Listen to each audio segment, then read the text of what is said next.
जय हिंद प्यारे साथियों। तो कैसे हैं आप सब लोग? आशा करते हैं अच्छे होंगे। ये हमारी थोड़ी क्लास लेट हो रही क्योंकि थोड़ा प्रॉब्लम टेक्निकल इशू था हमारे चैनल पर, इसलिए क्लास नहीं हो पाई। तो आज की क्लास हमारी होगी एसएससी सीपीओ में। ये हमारी थर्ड क्लास होगी सीरीज की। कौन सी? थर्ड सीरीज होगी। और इस सीरीज में हम काफ़ी ऐसे क्वेश्चनों के बात करेंगे जो कि एग्जाम पॉइंट से बहुत ही महत्वपूर्ण रहेंगे आगामी एग्जामों के लिए। जैसे दिल्ली पुलिस हुआ, यूपी पुलिस हुआ और SSC GD, CPO, CGL mains के जो एग्जाम लगे हुए हैं, एसएससी एमटीएस के जो हो चुके हैं, उसमें भी काफ़ी क्वेश्चन पूछे भी गए हैं। तो आइए स्टार्ट करते हैं। जैसे हमारा एक क्वेश्चन होगा 51वां, यानी हम 50 क्वेश्चन कर चुके हैं। ये हमारा 51 क्वेश्चन होगा। ठीक, जैसे क्वेश्चन है, अग्री वॉरियर निम्नलिखित में से किन देशों के बीच एक द्विपक्षीय अभ्यास है। यानी कि ये जो द्विपक्षीय अभ्यास है, इसको जो दो देशों की सेना होती है उसमें जो अभ्यास किया जाता है उसी को द्विपक्षीय अभ्यास कहते हैं। और ये पूछा गया है कि अग्री वॉरियर किन दो देशों के बीच है। तो ऑप्शन है आपके भारत सिंगापुर, भारत फ्रांस, भारत और मलेशिया, भारत और श्रीलंका, और जिसमें से हमारा राइट आंसर होगा भारत और सिंगापुर, यानी ऑप्शन ए हमारा सही होगा। भारत और सिंगापुर सेना के बीच एक द्विपक्षीय अभ्यास अग्री वॉरियर का 12वां, कौन सा 12वां संस्करण था। आपसे अगर क्वेश्चन में पूछा भी जाए कि ये जो आपका क्वेश्चन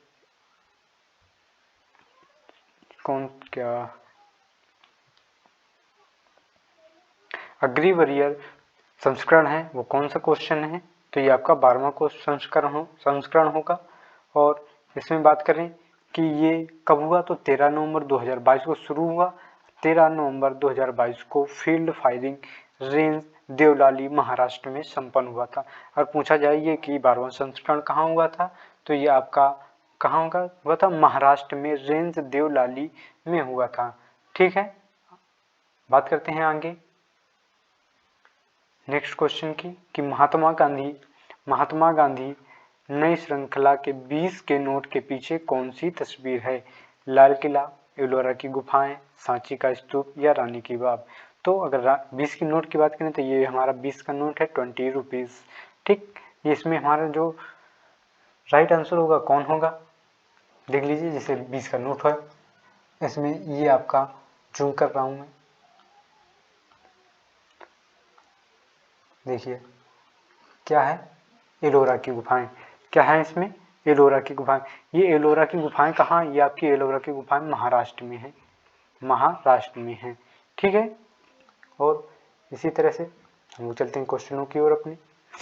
तो ये जो 20 का नोट है, ये नया वाला, ये कब मतलब करेंसी आई थी, तो ये आपका अप्रैल 2019 में आरबीआई ने महात्मा गांधी की नई श्रृंखला में 20 के नई मुद्रा नोट जारी किया, जिसमें एलोरा की गुफाएं हैं।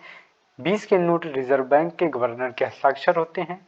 नए नोट का आधार रंग हरा और पीला है। कौन सा? हरा और पीला है। ठीक है, और इसका जो साइज है वो 63 इंटू 129 का है, रेशियो का है। ठीक है, नेक्स्ट क्वेश्चन की बात करें कि महाराजा धीराज की भव्य उपाधि धारण करने वाला गुप्त साम्राज्य का वह कौन प्रथम शासक था? तो जैसे चंद्रगुप्त मौर्य, समुद्रगुप्त द्वितीय, समुद्रगुप्त या हर्षवर्धन। तो इसमें से हमारा राइट आंसर होगा ऑप्शन ए, चंद्रगुप्त प्रथम। चंद्रगुप्त प्रथम की बात करें तो इसका जो शासनकाल था वो कब से कब तक था, तो वो 1319 से 335 तक था। ठीक, अगर बात करें चंद्रगुप्त की तो वह गुप्त वंश का एक राजा था जिन्होंने उत्तरी भारत में शासन किया था।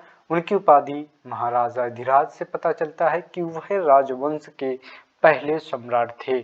ठीक, नेक्स्ट बात करें कि समुद्रगुप्त, तो समुद्रगुप्त 335 से 380 ईस्वी तक रहा। यह प्राचीन भारत के गुप्त साम्राज्य के एक शासक थे। चंद्रगुप्त प्रथम और लिच्छवी की राजकुमारी कुमार देवी के पुत्र थे। कौन? चंद्रगुप्त प्रथम। ये चंद्रगुप्त प्रथम थे। ठीक, नेक्स्ट कि उन्होंने अपने राजवंश की राजनीतिक शक्ति का बहुत विस्तार किया। उन्हें भारत का नेपोलियन कहा जाता है। किसे? समुद्रगुप्त को। ठीक है, समुद्रगुप्त को भारत का नेपोलियन कहा जाता है। चंद्रगुप्त द्वितीय की बात करें तो ये 380 से 415 ईस्वी तक रहे और वह उत्तरी भारत के गुप्त साम्राज्य के सबसे शक्तिशाली सम्राटों में एक थे। धारण की गई उपाधियां इनकी क्या क्या हैं, तो विक्रमादित्य, सकरी देवगुप्त, देवराज, देवश्री, ये इनकी उपाधियां हैं। कालिदास, धन्वंतरी, अमासिम्हा, वाराहमिहिर, वररुचि, शंकु, छपानक और घपकरपार, यह उनके दरबार के नवरत्न थे। ठीक, हर्षवर्धन की बात करें तो ये 606 से 647 तक रहे। उसने उत्तर भारत के एक बड़े हिस्से पर शासन किया। हर्षवर्धन प्रभाकर वर्धन के पुत्र थे। ठीक, इसके दरबारी कवि बाणभट्ट थे। उनकी जीवनी हर्षचरित्र में लिखी गई। पुलकेशन द्वितीय ने 618 ईस्वी में हर्षवर्धन को हराया था। नेक्स्ट क्वेश्चन कि निम्नलिखित में से कौन सा त्योहार का जोड़ा सही सुमेलित है, तो लोसांग सिक्किम का, ओणम केरल का। देखिए जो लोक नृत्य हैं ये हमने आपको अपने चैनल पर क्लास करा रखी है, जिसको अगर नहीं मिली है तो उसका लिंक हम डिस्क्रिप्शन में दे देंगे, आप वहां से पढ़ लेना। मेरा मानना है कि मैंने जितना भी उसमें नोट कराया है उससे आपका एक भी क्वेश्चन लोक नृत्य से या त्योहार से, उत्सव से, मंदिरों से नहीं जगा। आपको एक खास बता दें कि उस क्लास में मंदिर, उत्सव और नृत्य ये सभी आपके एक ही क्लास में हैं। ये आपको कहीं और क्लास लेने की ज़रूरत नहीं पड़ेगी। ठीक, तो ना तो एक और ना ही दो, केवल एक, केवल दो, ए और दोनों। तो ए और दोनों हमारे राइट आंसर हो गए, ये सही सुमेलित हैं। नेक्स्ट क्वेश्चन, पाल वंश का संस्थापक कौन था, धर्मपाल, देवपाल, महिपाल प्रथम या गोपाल। तो राइट बात करें कि पाल वंश का संस्थापक तो गोपाल था। पाल वंश का संस्थापक गोपाल था। इसके पिता एक स्थानीय सरदार थे जो 8वीं शताब्दी के मध्य में अराजकता की अवधि के दौरान सत्ता में आए थे। उनके उत्तराधिकारी धर्मपाल ने राज्य का बहुत विस्तार किया था। उन्होंने बिहार के ओदंतपुरी में एक मठ का निर्माण कराया था। उन्हें बंगाल का पहला बौद्ध राजा माना जाता है। धर्मपाल 770 से 810 ईस्वी तक रहे। गोपाल के पुत्र और उत्तराधिकारी था कौन, धर्मपाल। ठीक, धर्मपरायण बौद्ध थे। बिहार के भागलपुर में विक्रमशिला विश्वविद्यालय की स्थापना कराई थी। किसने कराई थी, धर्मपाल ने। अगर बात करें नालंदा विश्वविद्यालय की तो कुमारगुप्त ने। किसने, कुमारगुप्त ने कराई थी। ठीक, उनका प्रतिहारों और राष्ट्रकूटों के साथ लगातार युद्ध होता रहता था। उनके शासन के दौरान पलास उत्तरी और पूर्वी भारत का सबसे शक्तिशाली राज्य बन गया था। बात करें देवपाल की तो देवपाल 810 से 850 ईस्वी तक रहा। धर्मपाल रणदेवी एक राष्ट्रकूट राजकुमारी के पुत्र थे। ये जो रणदेवी हैं ये आपकी एक राष्ट्रकूट कुमारी हैं, राष्ट्रकूट वंश की एक राजकुमारी हैं। राज्य का विस्तार देखें तो ये असम, उड़ीसा और कामरूप तक था। कट्टर बौद्ध थे और उन्होंने मगध पर कई मठ और मंदिर बनवाए थे। जो बौद्ध मठ होते हैं उनका निर्माण किया था। हिंदू मंदिर भी इन्होंने बनवाई थी। ठीक, राष्ट्रकूट शासक अमोक वंश को हराया था। किसने, धर्मपाल ने। और महिपाल की बात करें तो ये 988 ईस्वी में सिंहासन पर बैठा और उत्तर और पूर्वी बंगाल को बरामद किया था, यानी जीता था। बिहार पर भी कब्जा किया था। किसने, महिपाल प्रथम ने। नेक्स्ट क्वेश्चन कि नौटंकी का संबंध किस राज्य से है, राजस्थान, महाराष्ट्र, उत्तर प्रदेश या गुजरात। तो नौटंकी हमारा राइट आंसर होगा उत्तर प्रदेश। बहुत ही फेमस है नौटंकी। ठीक, यह हमारा उत्तर भारत का भी है। कहाँ का, उत्तर भारत का बहुत ही फेमस है। ये आपका उत्तराखंड में भी मनाया जाता है। ठीक, बात करें इसकी तो ये दक्षिण एशिया खासकर उत्तरी भारत के सबसे लोकप्रिय लोक प्रदर्शन के रूप में है। नौटंकी उत्तर भारत के गांवों और कस्बों के मनोरंजन का सबसे बड़ा माध्यम है। नौटंकी की उत्पत्ति उत्तरी भारत की संगीत, भगत और स्वांग संगीत नाट्य परंपराओं से हुई है। बात करें नेक्स्ट क्वेश्चन कि डेल्टा रहित सबसे बड़ी नदी कौन सी है, तो नर्मदा, ताप्ती और कौन, उपयुक्त में से दोनों या इनमें से कोई नहीं। तो हमारा राइट आंसर होगा ऑप्शन ए, नर्मदा नदी। और नर्मदा नदी की बात करें तो जैसे कि ये मैप है हमारा इंडिया का, ठीक है, इस इंडिया के मैप में यहाँ पर नर्मदा नदी बहती है। इसके ऊपर बिंद है, इसके नीचे सतपुड़ा है, यहीं से ताप्ती नदी बहती है। ये जो हमारा नर्मदा नदी है ये डेल्टा रहित है। कैसी ये नदी है? डेल्टा रहित, ये डेल्टा नहीं बनाती है। ठीक, भारत की डेल्टा रहित सबसे बड़ी नदी नर्मदा है।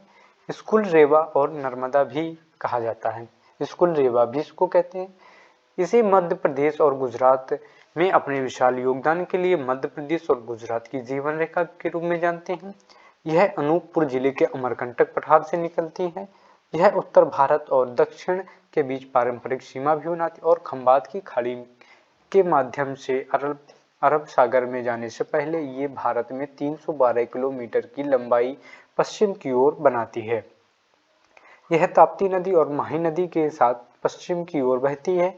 एक भ्रंश घाटी एक नदी का निर्माण किया, ताप्ती के साथ डेल्टा नहीं बनाती, यह मुख्य रूप से ज्वर नदमुख बनाती है।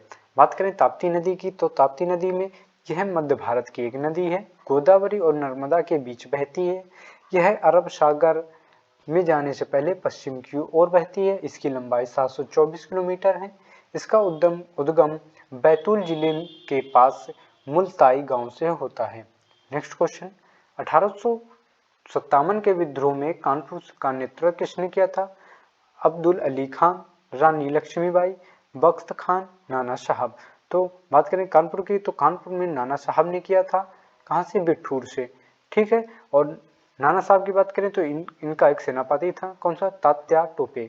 तात्या टोपे ने पूरा कारभार देखा था। ठीक, नाना साहब कानपुर के शहर में चल रहे 1857 के विद्रोह का नेतृत्व किया। इनका मूल नाम धोंदू पंत था। किनका? नाना साहब का। वह स्वर्गीय पेशवा बाजीराव के दत्तक पुत्र थे। वे पेशवा बाजीराव की द्वितीय के उत्तराधिकारी थे। तात्या टोपे 1857 के विद्रोह में नाना साहब के सेनापति थे। ऐसा माना जाता है कि जब विद्रोह का पतन हुआ तो नाना साहब नेपाल भाग गए थे। झांसी और ग्वालियर में रानी लक्ष्मीबाई ने 1857 के विद्रोह का नेतृत्व किया था। ठीक, बात करें बेगम हजरत महल ने लखनऊ, आगरा और अवध में, कुंवर सिंह ने 1857 का विद्रोह बिहार और जगदीशपुर में किया था, बिहार के जगदीशपुर में। नेक्स्ट क्वेश्चन की बात करें तो भारतीय संविधान में राष्ट्रपति महाभियोग की विशेषता को खालिस्तान के संविधान से लिया गया है। ऑस्ट्रेलिया, संयुक्त राज्य अमेरिका, जापान, जर्मनी, ये कहाँ से लिया गया है? तो संयुक्त राज्य अमेरिका से ये लिया गया है। ठीक, राष्ट्रपति का महाभियोग संयुक्त राज्य अमेरिका के संविधान से लिया गया है। इसके अलावा राष्ट्रपति, उपराष्ट्रपति के कार्य, सर्वोच्च न्यायालय, उच्च न्यायालय के न्यायाधीशों को हटाने का प्रावधान, मौलिक अधिकार, न्याय की समीक्षा संयुक्त राज्य अमेरिका के संविधान से ली गई है।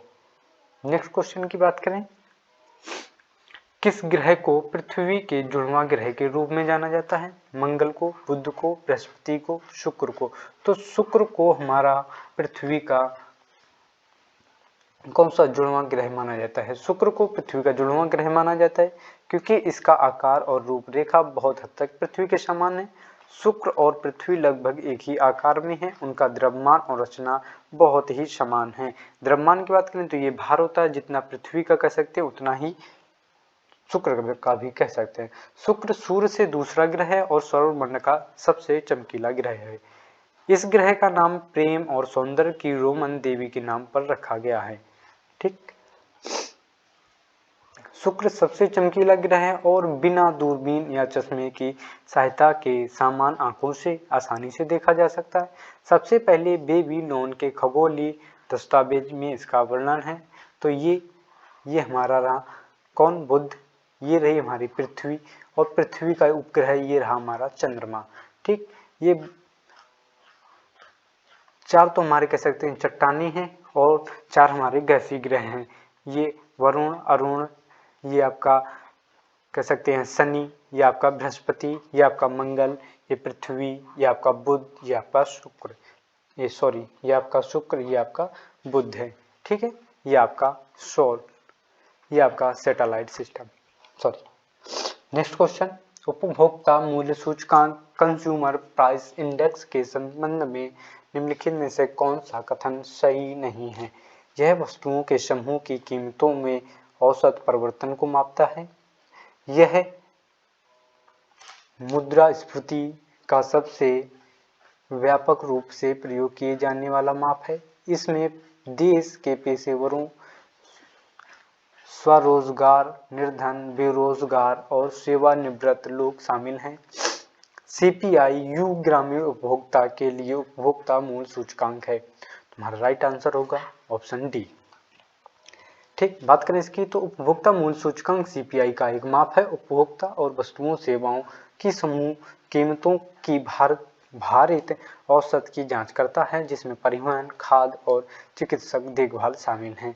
ठीक है, और नेक्स्ट क्वेश्चन की बात करते हैं हम लोग कि इनमें से किस तारीख को विश्व साक्षरता दिवस मनाया जाता है। तो 11 दिसंबर, 8 सितंबर और 20 मई, 22 जनवरी। तुम्हारा राइट आंसर होगा ऑप्शन बी 8 सितंबर। 8 सितंबर को विश्व साक्षरता दिवस मनाते हैं। सर्वेंट्स ऑफ इंडिया सोसाइटी की स्थापना किसे दिया जाता है।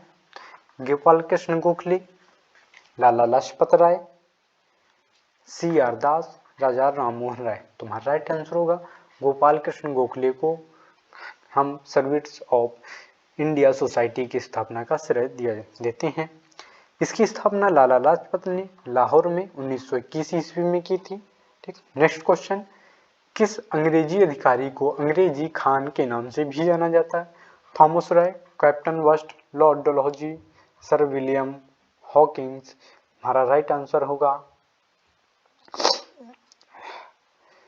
Option D sir William Hawkins. महारानी एलिजाबेथ और जेम्स प्रथम के बाद सम्राट ने विलियम हॉकिंस को किंग ऑफ इंडिया के आधिकारिक राजनयिक प्रतिनिधि के रूप में जहांगीर के दरबार में भेजा था। नेक्स्ट क्वेश्चन की बात करें, जब भारत आजाद हुआ तो उसने कांग्रेस के अध्यक्ष कौन थे।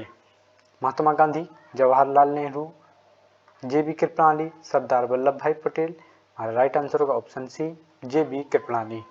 जब भारत 1947 में आजाद हुआ तब JB कृपलानी कांग्रेस के अध्यक्ष थे। यह एक भारतीय राजनीति के गांधीवादी, समाजवादी, रहस्यवादी और स्वतंत्रता कार्यकर्ता थे। सुचेता कृपलानी भारत की पहली मुख्यमंत्री थी जो 1963 से 1967 तक शासन किया। ये मुख्यमंत्री के रूप में उत्तर प्रदेश की थी।